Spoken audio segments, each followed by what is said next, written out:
Yan, hello guys, mayroon po tayong tuturo ngayon guys kung paano mag-apply sa Shopee Affiliate Partnership. So pupunta tayo sa ating Facebook guys. Yan, tapos pindutin natin yung profile natin. Tapos dito sa sa dashboard, pindutin natin. Yan, scroll pataas guys. Yan, ito na po yun. Yan, ito. Yan, pag pinindot mo to guys, pupunta ka agad sa Shopee.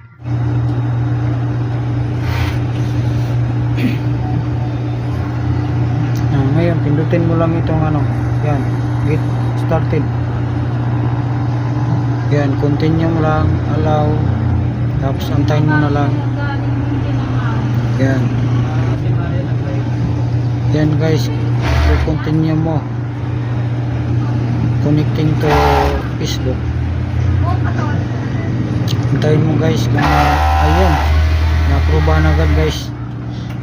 Okay, pindutin mo na lang itong sa baba, yung done.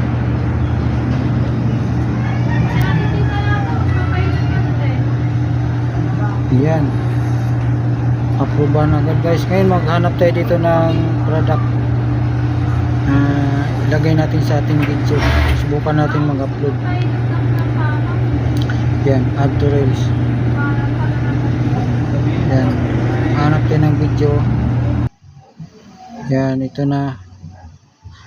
Lagay natin ang caption. Paano magtastas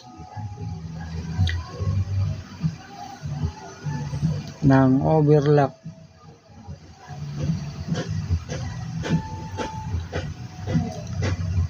Yan.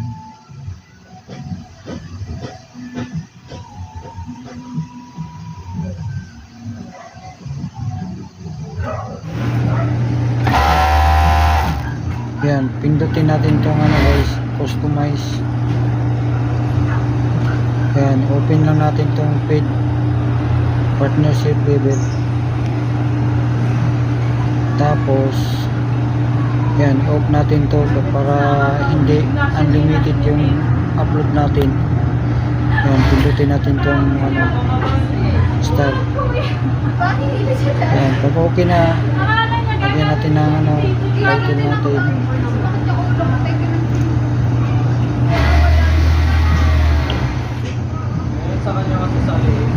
Yan, paano magtastas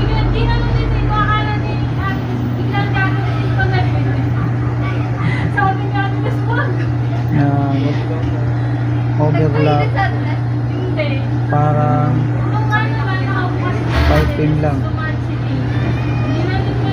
Yan, tapos lagyan natin ng mga hashtag guys. Yan, tapos mamaya pag na-upload ito, tingnan natin kung gumagana ba.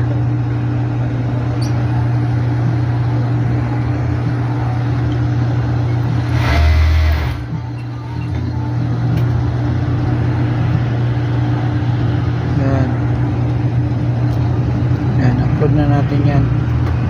Tapos mamaya tingnan natin. Yan, ito na siya guys.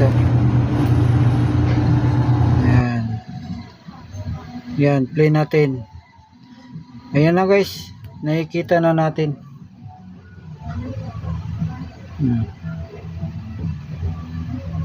Ayan na, lumabas na siya sa video. Yan, thank you for watching.